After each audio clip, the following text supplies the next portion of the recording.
Welcome to the Real Estate Wealth Podcast, where we explore real estate as the most proven way to financial freedom. Join us for insights with leading experts and discover how vibrant health and an abundance mindset are the keys to true wealth.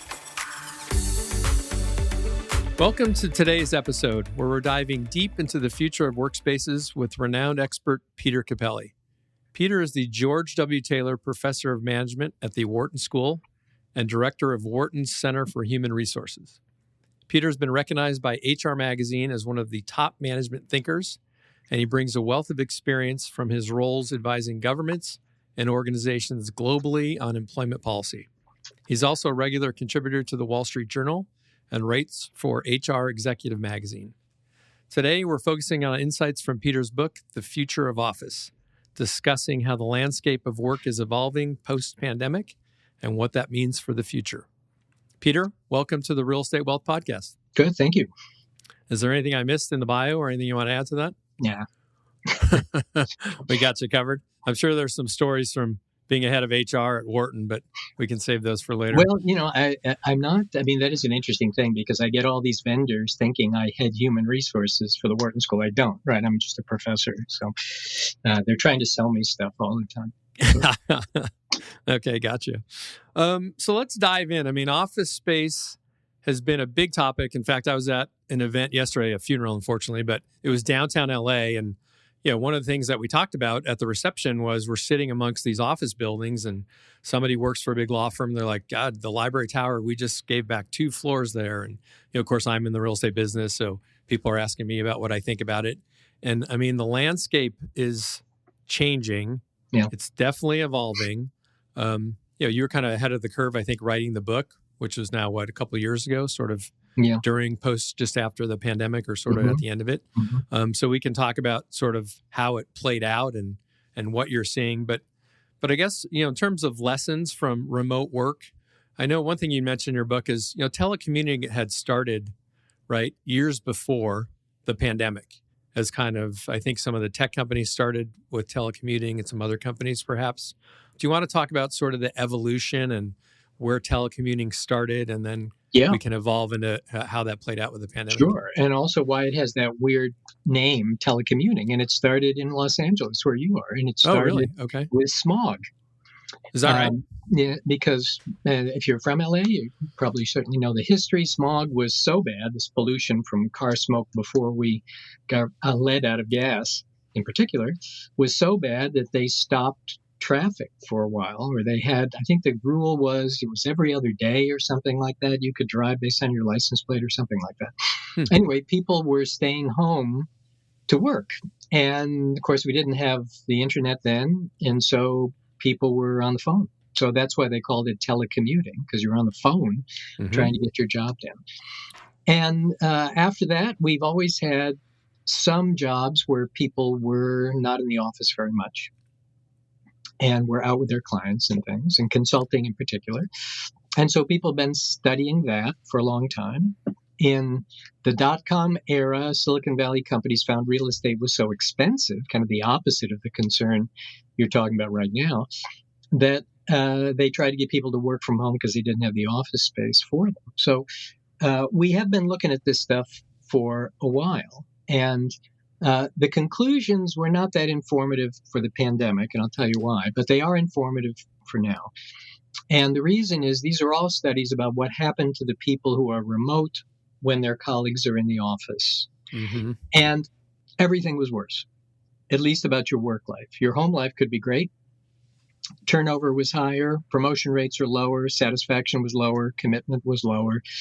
And it's not surprising if you think about it, right? Because so much of work is about the human connection with the people we work with. People stay in organizations. We often don't think this, but the evidence is clear because of ties we have to people there. If you don't have those ties, it's easy to quit. And if you don't see people, it's hard to have those ties, right? So that's why everything tended to be worse for people who were remote. Now, during the pandemic, it didn't matter because everybody was remote. So you didn't have that same situation of you being remote while everybody else is in the office. But now those studies are more relevant because we're giving some employees a choice. Most employees have a choice of some kind or another, right? They could Right. always be in more than they are. And so the studies are a little more relevant than we probably thought. I think what's unfortunate about it is, employees since 1980 in the U.S. have basically had a rough time. Job market has been bad until 2019 or so. Unemployment had only been below 4% once. Unemployment in the 70s was over 7%. It was a lousy job market. And so it was hard to get anything. And wages have been pretty stagnant for most employees, unless you're at the top. Stress levels are up, hours of work are up, all kinds of things. So here's one thing which has happened that employees like. And so arguing against it is seen, almost as inhuman. But I think, unfortunately, I'm just sort of reporting kind of what we know about these things. But let me begin with a statistic will probably surprise you and a lot of your listeners. What percentage of U.S. employers, according to the census, so this is good data, have no remote workers, no hybrid workers, nothing? What percentage have none? What do you think? Today. I can tell you, anecdotally, everyone I speak to has some hybrid program. So I would say it's a very small percentage today of people that are 100% back in the office. A lot of people say that, and they're completely wrong. 73% have no remote or hybrid. Really? Wow. That is surprising.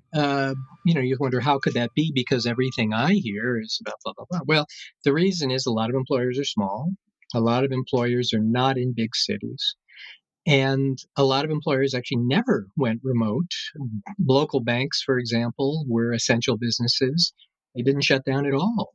Even during the middle of the March COVID scares, they still were kind of operating, right?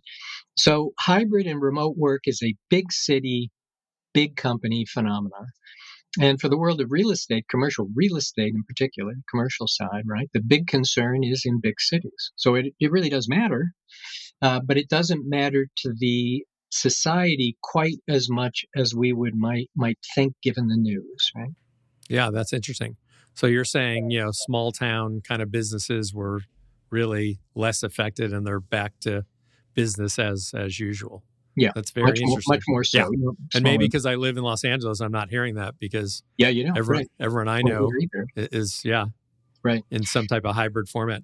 So Peter, let's talk a little bit about the lessons we learned. I mean, the pandemic hits, right? There was some format of telecommuting. It's funny you mentioned the smog, because I moved to Los Angeles in 1994, by the way, and the beautiful San Gabriel Mountains that I see out of my office right now, I did not know they existed for maybe the first 2 or 3 months I lived in Pasadena. Not kidding. It was that smoggy. Yeah. So the pandemic hits and no one was really prepared. I mean, I think you mentioned most employers were caught very flat-footed, right? Oh, sure. And, via technology like Zoom, people adapted pretty well and pretty quickly. I mean, we have a couple of multiple offices, so we were sort of used to having conference calls and meetings, via Zoom anyways, or some type of format like that. Yeah. And so let's talk about how companies were really unprepared, how they adapted. It seems like overall they adapted well and things went pretty smoothly, right? Yeah. Remarkably well, right? But here's a lesson, I think, from that we ignore. I mean, we really tend to downplay management and the human dimension, and we focus on technology because we can sort of see it. But really, I think what made it successful during the pandemic is, first, the companies asked their employees for help. They said, we need your help to make this thing go. Second, the employees knew the alternative, if this didn't work, was either they were going to have to go back to their offices and possibly they get infected. It's easy to forget how scary that was, like in March 2020, yes. Right? When we're washing very unknown, very scary down with disinfectant and stuff, So you want to keep your company going, you want to keep your job, you got to make this work. And we really need your help. And we're all in this together, right? So just imagine how poorly it would have gone if people had started this by saying, hey, that's not my job, I can't do that. But nobody did that. So I wouldn't give the technology so much credit. I would give credit mainly to the fact that people were really motivated and committed to the task. Now, you might ask yourself, why does that matter now? Because now none of that's true, right? It's not that I'm trying to save my job by working remotely. It's not like I'm trying to keep the company afloat by working remotely. It's not like we're all in this together anymore. So it's a different story now. And I wouldn't expect that energy that came from the pandemic, we're all in survival mode, was going to last all that long. And that's, I think, an important thing to keep in mind. But so the energy, I agree with you, didn't last as long, but I guess the now knowledge or, gosh, we could make this possibly work has panned out, right? And so Well, now you're at this. Yeah, I think this is the problem. We don't really know how well this is working. The companies are certainly doing okay. If you look at the evidence on this, individual contributors, things don't seem to matter very much. They could have always been remote. We know a lot about patent attorneys because they work completely independently and the government shares the data. So, and guess what? Being remote didn't matter to them because they were never working with anybody anyway. They work completely by themselves, right? The issue is all about collaboration and work that is not individual and what's happening there. So, what we can measure is about individual work. And here's what we know. Hours of work seem to have gone up. They start earlier in the day. They go later in the day. People are working, they report, self-reported anyway, longer. Is productivity up? Well, the evidence seemed to suggest performance is about the same. But if you think hours are up and performance is about the same, productivity is down. Mm-hmm. But people are okay with that. So you might say, all right, well, so what's the problem? The problem seems to be about anything that requires cooperation and things that require collaboration and innovation. And the problem is we don't have good measures about that, and not many people are doing any studies of it, even inside companies. So I did a study this last year, though. I did focus groups asking hybrid employees around the world, how are things going? And, everybody wants to keep it because they've adapted to it. And for employees, this is the new normal. It's been going on for 4 years now, right? And one of the problems for employers is if you tell people now, we want you to come back to work, you got people who have started 4 years ago, they've never known anything else. So it's not like come back to work. For them, it's for the first time, we want you to be in the office, right? Right. So I think a lot of... And especially the younger generation just coming out of school into the workforce, right? Yeah, and it seems as though they're actually less inclined to worry about coming back to the office. It's people like me who are sort of at the end of your careers because I don't need to come to the office, right? I know how everything works. Mm-hmm. I know everybody. I could cruise out of here till retirement and never have to meet a new person. Nothing much is changing. The new people who come in, the evidence pretty clear, at least on a kind of experience base, are much more lost. And that's not too surprising. If you go in to an office and try to figure out how things work and people aren't there, it's not going to work very well, right? So those are things we're not counting well. So if you ask employers, how are your new hires doing? Are they kind of more lost? And you ask the employees themselves, they'd say, yes, it takes them much longer to figure out what's going on. One of these groups told me that they actually had to create in their own little unit onboarding programs for new hires now because it was all this stuff they assumed everybody knew, training programs too, that they assumed everybody knew because they picked it up in the first few weeks or so that they don't pick up anymore, right? So how much does that cost you? Well, nobody's looking at it, so we don't know. But there is a perception that it's a big deal, and you could imagine, let's say all your new hires, it takes them 3 more months to become proficient, and your turnover rate is 15% per year. That's sort of 3 more months lost for 15% of your workforce every year. Right? What does that cost you? That costs you something? Of course it costs you something, right? But we don't see it because we're not looking, so, Yeah, I mean, I can tell you, in speaking with friends that are attorneys, for example, partners at some big firms here, they're seeing challenges just in terms of the collaboration that you mentioned, mentoring, young attorneys in their firm, Yeah. and they would tell you that productivity for what they're seeing from their young attorneys is down Yeah. substantially from what they're Right. seeing.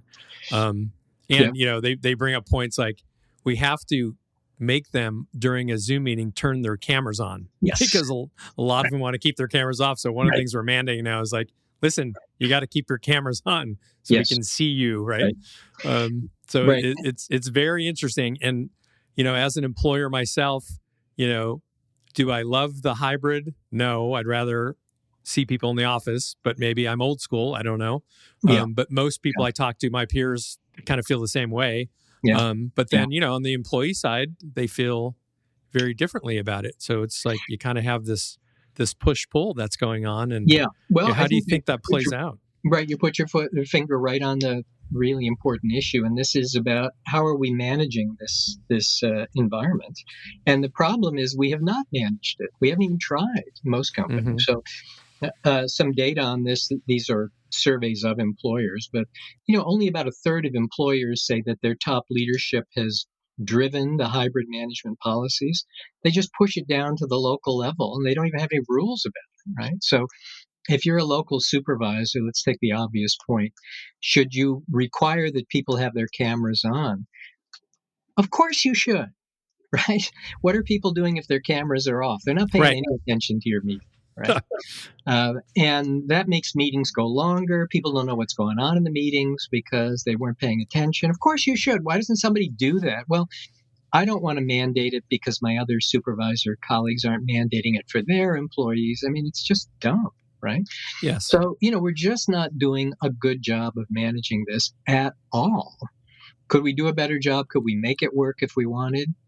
Probably. Certainly make it work better than it is now, but nobody wants to put the effort in to actually manage it. And it is bizarre. So in these focus groups, for example, a few times I asked people, do you have a cameras on policy? And they said no. And I said, well, why not? Because what do you think people are doing when the cameras are off? Oh, they're doing other things. Okay, well, why don't you have a cameras on policy? And they said, well, what if you don't feel like being on a camera that day? Well, what if they don't feel like doing any work? Right. Is that okay? I mean, it's just bizarre. In the absence of any guidance and any statements from the top about what you're supposed to be doing, everything devolves to sort of nothing, And I think my kids. My kids were telling me about a funny story. I think it was TikTok that went viral or something where it was a real company meeting, and they said, "Okay, now Deborah, could you please present on where you are with your project?" Yeah. And they're like, "You need to turn your camera on." And then she turned on. She was getting foils in her hair at the beauty shop. Right, like the most embarrassing thing ever. I can't top it, but I got an equally good one, I guess, at teaching when we were teaching hybrid, and I have a student with one of these beach scenes in the back, screenshot, I thought. And then I saw somebody walk up behind her and start putting suntan lotion on her. Right? She was literally on the beach in the class, right? Well, you might say that as long as they're paying attention, maybe that's not so bad. But I think if you could turn their cameras on, you'd find most people are doing something else. And, I don't necessarily blame them. If you have a norm where all you have to do is have your camera on, or you heard the expression, I'm sure, coffee badging. And this is no, I'm not familiar with coffee badging. What is coffee badging means companies require that you be in there 2 days a week. So you show up, you swipe in, you have a cup of coffee, and you go home. Because there's nothing to do in the office. My fellow workers aren't there. There's no reason for me to be there. When I'm in, I'm on Zoom meetings with my colleagues who are not there. So why should I be there? So they make me come in, I go home. Right. So that's coffee badging. That's funny. Well, and the other interesting thing you bring up about Zoom meetings with my colleagues not there, now aren't we seeing this sort of phenomena where people that are actually in the office, instead of going to the traditional conference room, which I think maybe that goes away, they now sit in their individual cubicles or offices on their screens in the meeting, right? So no one collaborates in the same room even. Right. And those of us who remember meetings, and maybe it's just you and me, all the important things that happen in a meeting happen after the meeting's over, right? When you're walking back to your office with the other people and you're swapping information, right? True, or before, right? Or before, collaborating before. When you're sitting around, right? And But the argument I heard from somebody was, they're like, no, it's way better because now, I can take control if I have to present something and we can screen share And, it's easier to do it when everyone's on their laptop. Yeah, there's a million opposite arguments. Here's one of them, which I heard from these folks in focus groups. When you're presenting, you have no sense that you've lost your audience. Mm. Because their cameras are off anyway. Right. So I was going to say, because their cameras are off. Of course you lost it. When is it that people are getting bored? And, it's hard to tell, right? So there's all kinds of problems with Zoom meetings. But here's the biggest one. Meeting time for remote workers has gone up considerably over what it was before, right? So remote workers are spending more time by a lot in meetings than they were before. And most everybody thinks meeting time is largely wasted. So could you do something about that? Of course we could, but we're not, right? You could have rules that say you can only have a Zoom meeting for these items. And if you're going to have a meeting, it has to be done this way with an agenda and a decision to be made at the end and with cameras on. And it can only be this long. We could do things like that, but nobody does. So we just waste more and more time. It's So to your point, Peter, then how are companies sort of balancing this right now? It sounds like it's in disarray for the most part. Everyone has different policies, procedures. There's no uniformity. Yeah, I think it's a mess. It's a mess. And here's the big battle. I think the 30,000-foot view of this is, on the one side, you have the CFOs who actually were driving remote work, believe it or not. You don't think of CFOs as being employee friendly. And they weren't doing it to be friendly. They were doing it to shrink their real estate footprint, right? Correct. So in the first few months of the pandemic, before we knew it was going to last, some survey, I've forgotten the exact number, but I think it was 40% of CFOs, and I think this is in my books, I could probably look it up, said that they were already planning to cut their real estate footprint. And it wasn't even clear that, this was going to go on for very long. And here's the second thing that happened. They shrunk the footprint. The first thing about that means you've lost your office. Okay, so you can't come back to your office because your office is gone. The second thing is we've moved to open office plans, right? Open office plans, you don't have a desk anymore. And that means you're sitting right next to other people. And didn't we have a pandemic a little while ago here where we were afraid to go to the office because we might be infected? So let's jam everybody together in open tables, right? That sounds like a good idea. And then the third thing is, in order to make that work, we move toward hoteling. And hoteling means when you come in, you don't know where you're going to sit. Very little chance you'll be sitting with anybody that you know. Your reason to come into the office is social contact for some reason with people, and you might be randomly there. So, the focus groups I was doing, they had a mandate to come into the office for people. So you would have expected maybe 30, 40% of people in the office if they followed the mandate on a given day. It was maybe 5%. Wow. People don't want to come back in. And they say, why should we? Nobody's here.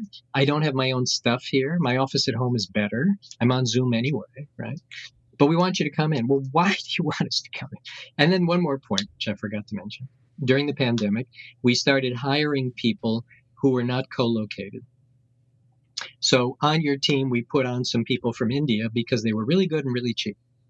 But now we'd like you to all come back to the office, except the guy from India, she can't come because we can't fly her in for this. Right. So you can't back up, right? That's the problem. We made these decisions without thinking about the longer term.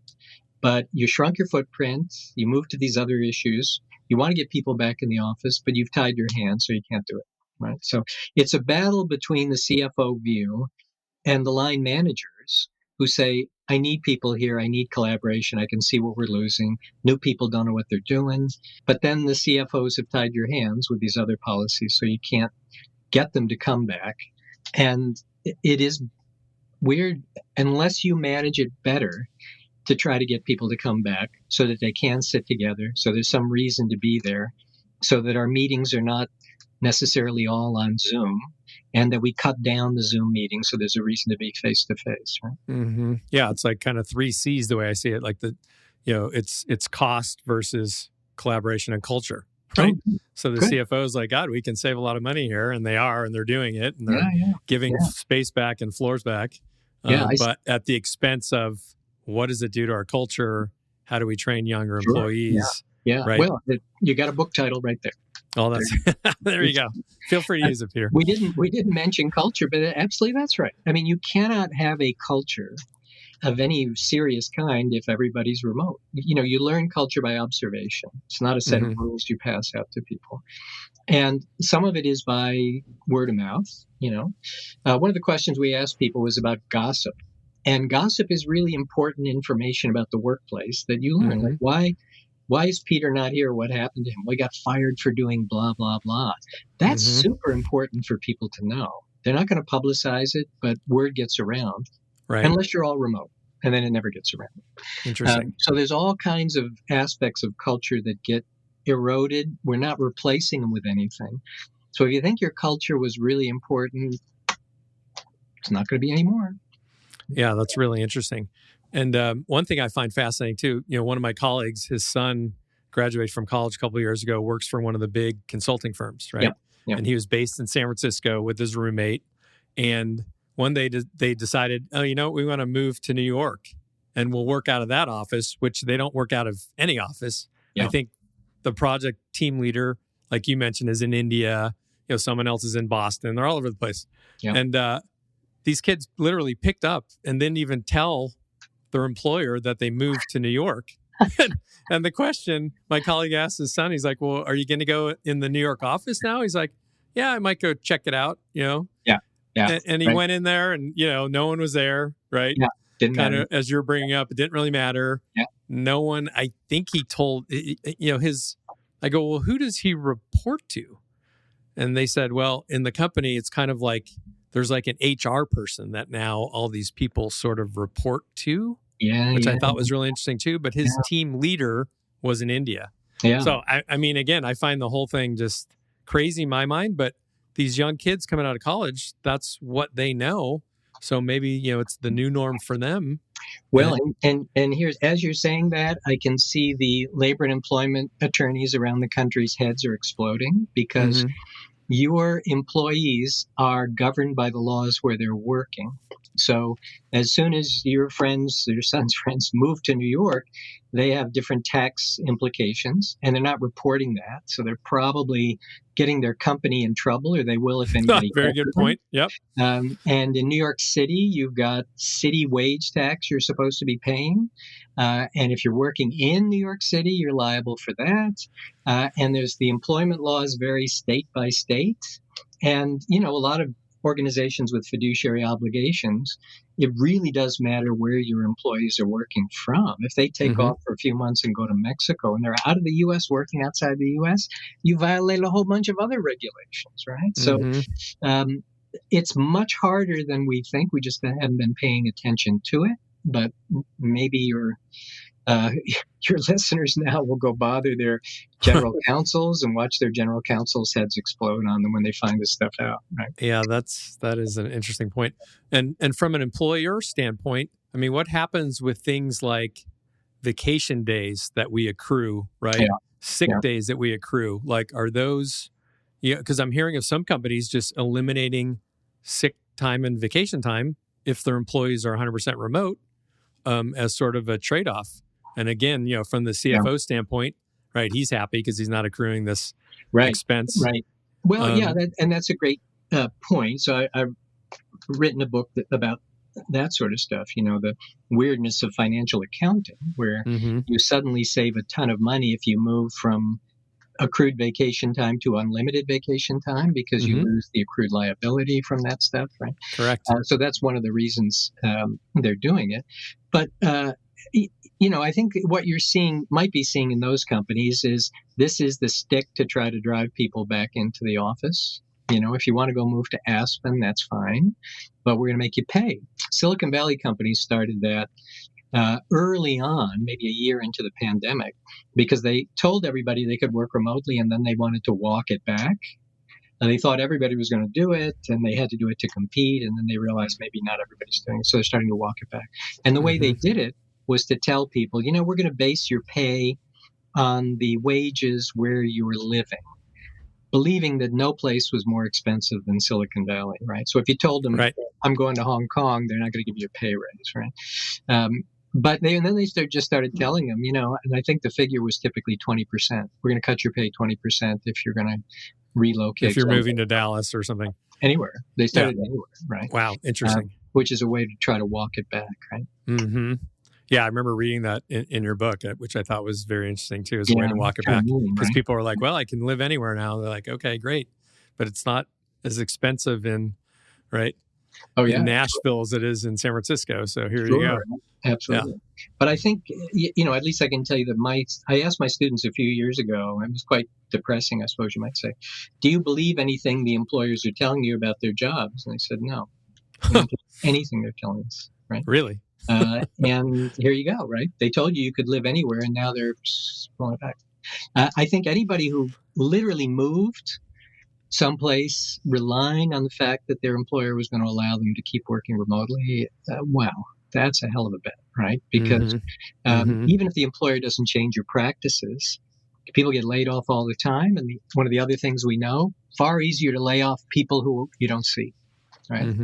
And then we see it. I have a place in Park City, Utah, and during the pandemic we were there and we were meeting people that, were there full time. They're like, no, we've relocated from California to Park City, which I thought was very interesting. And that was during the pandemic. They sort of made the bold move, right? Where they're like, no, I can be, I can work independently here and be remote. And so and then we're going to move. Right. I mean, it's a hell of a bet. I mean, God, I can't imagine doing that, moving your family and everything. And then, you get laid off and you say, well, I'll just find another remote employer. Well, there's not quite so many of those around anymore. And that's a heck of a bet to make, right? So, Peter, let's talk a little bit about the office itself, office buildings, right? This is a real estate show. And one of the things that, I started the company in 2008 during the distressed GFC, right? Kind of buying distressed multifamily. And now we're seeing a phenomena of distressed office, right? Like we've never seen. I mean, I we don't buy office.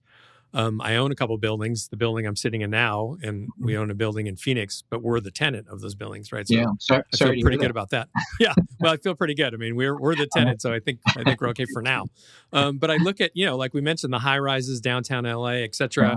I get broker flyers constantly sent to me, about office properties, and we're seeing, I mean, the valuation declines I'm seeing are unbelievable. I mean, 60%, 80%, 90%. People are telling me, this office building is worth the dirt minus demolition costs. Yeah. The dirt minus demolition costs. Wow. I mean, that's staggering to me. Yeah. So what do you think becomes, like, could we see a day where, obviously housing is a need, right? And so everyone says, well, we can convert to housing, but converting a traditional office building to multifamily is very difficult. Yeah, really expensive. Very expensive. Doesn't make sense typically. It's much cheaper to scrape it and build anew, right? And so what happens? Do you think we're going to see a time where, some of these office buildings are just completely demolished? I mean, I believe it's, it was before the pandemic, you could argue there was too much office space from a supply demand standpoint before the pandemic. Right now, with everything we're seeing, there's way too much excess space. So how do you think that plays out from a real estate standpoint? Yeah, well, I was going to ask you about, like in Philadelphia, all these condos are going up still. And I'm thinking, where are all these people coming from? But, one issue is to think about who is likely to be the most distressed, which communities. And I think it's these ex-burbs, right? The corporate office park communities. Because if you could really work remotely, why would you want to live near these sort of big suburban office centers? There's no reason to be there. The only reason to be there was to cut your commuting costs. Now, in the cities, they have some appeal. Not everybody likes living in cities, but some people really do. They have some appeal. And the countryside has its own kind of appeal, again, for different kinds of people. But the suburban office park communities have, I don't think, any appeal. I don't think anybody particularly says, let's live near a corporate office park, right? So one, I suppose, opportunity is we get a reshuffling of office space and the cities become cheaper, and those organizations that were out in the corporate office parks move into the cities. That's possible, right? And, city real estate got cheaper compared to country real estate for residential during the pandemic, right? So that's possible. We get a reshuffling of it. I think the other thing we shouldn't discount is if you're looking at a trend, for sure, the trend is not more remote, right? The trend is a little bit less as companies try to get people back in the office more. Now, the problem is if you get people back in the office, more people back in the office, but you don't get them in more days, you haven't helped the real estate problem much, right? You don't need necessarily more space. It helps the stores and things in the cities, for sure. But I think the trend is back toward more in person. And whether that will continue, even if it continues slowly, it would help commercial real estate in the city. So I don't think it's quite as disastrous. I think what we're seeing now maybe we could have anticipated because so many leases, I understand, were quite long term. And so buildings were empty, but they're still being leased. But, now the lease is 4 years in, start to come up, and now the prices are being cut, right? So in Philadelphia, they're talking about more lab space and things for these buildings. Not going to be offices per se, but it's going to be something, so maybe it won't be quite so bad. Converting to data centers, perhaps, I heard, right? As we're going to need more and more electrical power with, the green movement and AI and everything else. Bitcoin. We need a lot for Bitcoin, that's for sure. Yeah, so it's very interesting, though. And so you think there might be a barbell effect where, downtown main metropolitan cities do okay, and then, the park cities or, more sort of rural areas do okay, but in the middle suburbia might suffer somewhat? Is that kind of what you're thinking? Tyson Corners, the King of Prussia's in Philadelphia, and maybe those are the places that are going to suffer more. And it does seem like some of those mid-rise, 5-story sort of office parks are really seeing a lot of distress right now, especially the Class B, right, less amenitized, are seeing large declines in value and use days. How do you think, Peter, AI, right, is obviously here. It's moving quickly. Elon Musk says the technology is moving faster than any tech he's ever seen, which it seems to be correct. I mean, how do you think technology plays into this whole thing? How do you think AI plays in this whole thing? Because we have this sort of soup now that sounds like employers are trying to figure out, employees are trying to figure out, where's the balance? We have this glut of office space. How does that play out? Now we're going to throw AI, which is going to change jobs and certain jobs, certainly. Do you have any feel for how you think that might play out? Yeah, Have you we done do. any studies on that? I think, one thing for us to bear in mind is what almost nobody has any direct experience with AI, really, in the workplace. And when I ask people if they're using AI, a lot of people say yes, but they're not. They're using computer-based systems. They're using applicant tracking systems, which are not AI. They think anything computers is AI. Right. And so what's driving the perception is the people who are selling AI, like Elon Musk, right? And they're telling us what is possible for AI to do. So I guess what I would ask listeners to think about is go back to 2016 and think about the arguments about driverless trucks and driverless cars, where we were told that we better figure out what to do with all these unemployed truck drivers, right? And the predictions were by 2019, driverless trucks would be everywhere. Why was that so wrong? And the reason it was so wrong is because those were all projections based on what was technically possible for computerization to do, not what was going to be cost effective for computerization to do, or what there was actually even a demand for it, right? So if you think about it, anybody buying a Corvette want to buy a driverless Corvette that's going to drive you around? Or if you got a rump and stump and pickup truck, you're going to let Sparky drive it for you while you sit in the front seat doing your nails? I mean, who's buying that, and how much is it going to cost? Like Waymo and the other taxi companies, they're driving in San Francisco brand new Jaguars with probably $100,000 worth of equipment to navigate in each of those things. And they're going to compete against Uber, which has zero investment in those cars. Is that going to work? So Also, we're talking really about large language models and generative AI. When we Yes. talk about AI, that's what people are talking about now. And one of the things to bear in mind, so we've written an article about this, which has just appeared in the Sloan Management Review, if folks want to see that. And we're just sort of walking through this. If you think about it from the perspective of the work rather than the perspective of the technology, you get a very different story. So you say, for example, well, ChatGPT can easily write all these letters that go out to customers. You won't need people to write those letters anymore. Employees don't write those letters now. They're all form letters, right? And they go through legal, they have to be approved. We could have ChatGPT rather than customer service agents answer the calls. Well, the customer service agents are following scripts right now anyway. The chat bots have all got their own scripts already. And do you want to have ChatGPT answering those calls because they get creative? You may have seen this case against Air Canada, quite revealing. Air Canada had a chat bot powered by ChatGPT, I think maybe. And it was giving customers deals that Air Canada didn't want them to have. And Air Canada said, no, sorry, we're taking those back. The customers sued, and the judges said, you're right, you're responsible for Sparky, the chat bot here. The company tried to argue that it wasn't, that these were kind of autonomous. But so are you willing to do that, right? And I think it's also important to say how much work do we think ChatGPT could really do for you right now? What they're good at, they can give you answers. So lots of people use them as a search engine, but they're not adding much compared to what Google search would do for you right now. If you say to ChatGPT, I'd like a job description for this job, boom, could it do it for you? Yeah, but so could a Google search. It's not going to add that much to you, right? ChatGPT and those large language models are useful when you need a summary of a literature that you don't know much about. That's what it's really good for. So ask yourself, how often do you need that?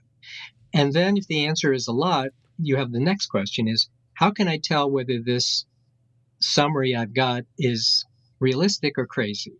Because occasionally it's crazy based on the data sources that it might generate the results from.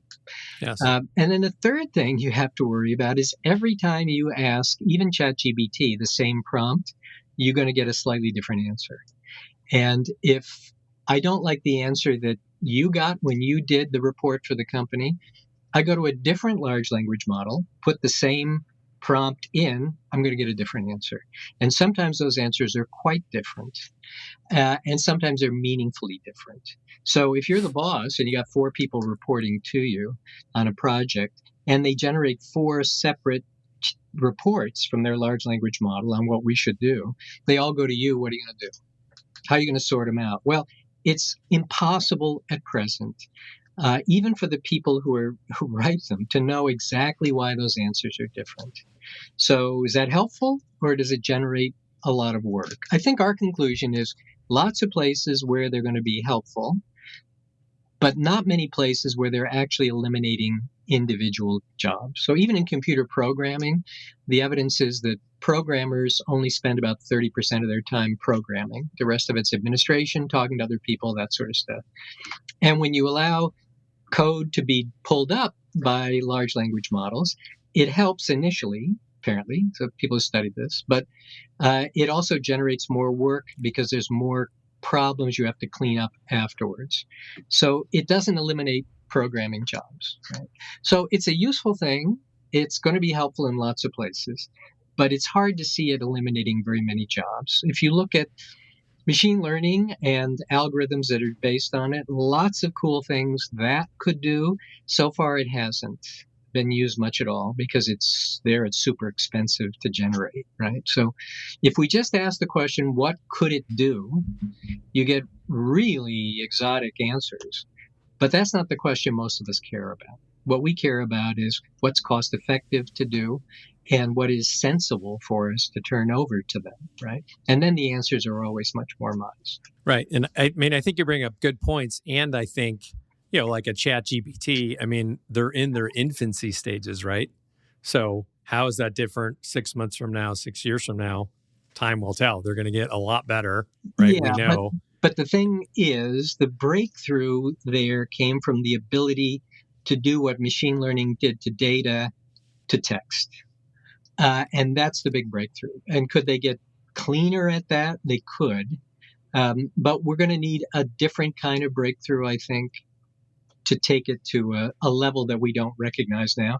Getting better on that path does not seem like it is going to fundamentally alter what it does. It'll just get better at doing that stuff. Yeah, I guess time will tell, right? I think it's going to fundamentally change, but we'll see. And then if it does, what happens to work? Does it expand work, right? Or do people lose their jobs? Does it create more opportunity? Does it create opportunities we don't even know today? That would be a job that, right? Hard to predict. Think about an app developer on an iPhone, right? If you ask someone 20 years ago, oh, I'm an app developer, you'd be like, what's that? Now everyone knows what an app developer, right? That job didn't exist. So it wasn't that different than computer programmers, right? Yeah. You're programming just a different kind of thing, right? Right. And created. I guess my advice is we don't know. It's always possible. All things could happen. I don't see anything really taking over lots of jobs yet. Right? And I guess what I would recommend is if you're an employer, I wouldn't take my advice from the people who are selling you the technology. Yeah, well, I agree with that. You got to look very hard. And you make a good point. Like they're selling you AI that's really out of the box, sort of not real AI, in my opinion, too, right? Some of the stuff that people are trying to sell you. Yeah, well, that's for sure true. Yep. And I think where it's going to be most useful is stuff we haven't really done yet, and that is inside your organization, making sense of your own data. That's really the opportunity. But the problem there has always been the database management required to get the stuff together so that you could look at it. That's been the drawback to machine learning with numbers, which we could have done for a long time now, or many years. It's not happening because it's held up by all the costs of doing that, right? And the same thing confronts generative AI. Hey, Peter, shifting gears here for a minute. One thing you brought up in the book that I thought was really interesting was the concept of, was going to the office or having office space even the right idea, right? I mean, we've been doing it for a couple of 100 years, right? But you bring up the point, like, now that we don't have to do it for the first time, really, technically, was it even the right idea to begin with? Can you kind of expand? I thought that was sort of an interesting thought that I hadn't really considered. Can you expand on that a little bit? Yeah, I think, initially the idea was that you needed to watch people. It was kind of a mindset assumption among owners that if you didn't watch people, they were going to cheat, they weren't going to get their work done, and that if you have somebody standing over them, you could make it happen and more easily measure what they do, et cetera, right? And anybody who's worked in an office, we probably have all known people who were able to goof off almost all day, despite the fact they were in the office and there was a boss walking around, right? I think what we never quite understood was how much of modern work was really facilitated by social relationships. We didn't anticipate that going in. And what does that mean? That means if I need help on something in my white collar job, I go to you and ask you because I think you might know something about this. I just stick my head around the desk and ask you. Right? And why do you answer me? Because you know me, and maybe you've asked me about something before. So reciprocity, we're helping each other, right? If we're two workers who have never met and we are working remotely and you ping me for a response, what happens to it? At least my focus groups now say it goes to the bottom of the queue, even if we're in the same company, right? I finish all my own stuff first, and then maybe I turn to anything else that people have asked me. So it may get to it in a day or two, right? Well, that's crippling for the organization, right? In the office, a lot of that stuff got solved because of social relationships. You stayed in the company because you cared about the people you worked with and you didn't want to lose your friendships there. You come in the morning, even if you don't particularly want to, or you could maybe goof off a little bit because you're involved socially in the March Madness pool or other sorts of things that take place at work. And, a non-trivial percentage of Americans met their significant other and spouse at work. Yes, I'm one of those, actually. Yeah. I think you said 22%, which that was a very high. Yeah. At one point, but hard to do that on Zoom, right? So one of the things that we ask these people in the focus groups is, have you made a friend, basically, virtually through work? And the answer was almost nobody ever said yes. Right? Wow. We had 600-700 people. Almost nobody said yes. right? Yeah. So And what? that So would what does not have that been do? Oh, I'm sorry. So what does that do to mental health and isolation for some people? it's worse. Right. Yeah, I a lot mean, worse, a right? lot worse. Now, one of the things, though, that we also don't think much about, but you're getting the sense here, I think, from this, just so many things we just never thought about, and so many things that as organizations we're just not engaging with issues and problems, right? One of the things you might think is a good thing is the new more remote models are much better for introverts who didn't want to be around people. Mm-hmm. Better for them. Worse for extroverts who feel particularly lonely and isolated, and all those things are bad, right? Yes. So, is that a good thing or a bad thing? How do we feel about that, right? And Mm-hmm. one of the other problems, though, is it's made us focus much more on individual contributions because we can measure those, and much less on collaboration, cooperation stuff. Right? Mm-hmm. Yeah, and I guess depending on your role, right? Certainly, if you're a salesperson, Yeah, much easier to measure than if you're in sure. Yeah, accounting, right? always was, right? Yeah, exactly. Right. Always, more viable to be remote, and you wanted them remote. Go Yeah, see your customers, get out of the office, right? right, right, right, right. So interesting.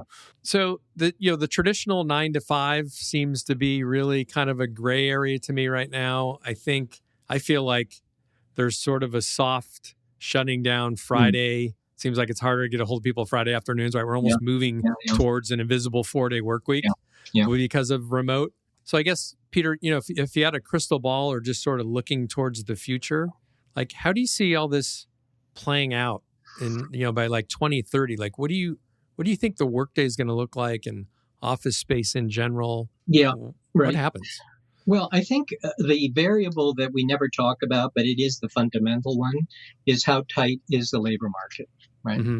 And the reason employers didn't say, okay, now come back to the office is because they thought too many employees would quit if they did. Right? And why do they think employees would quit?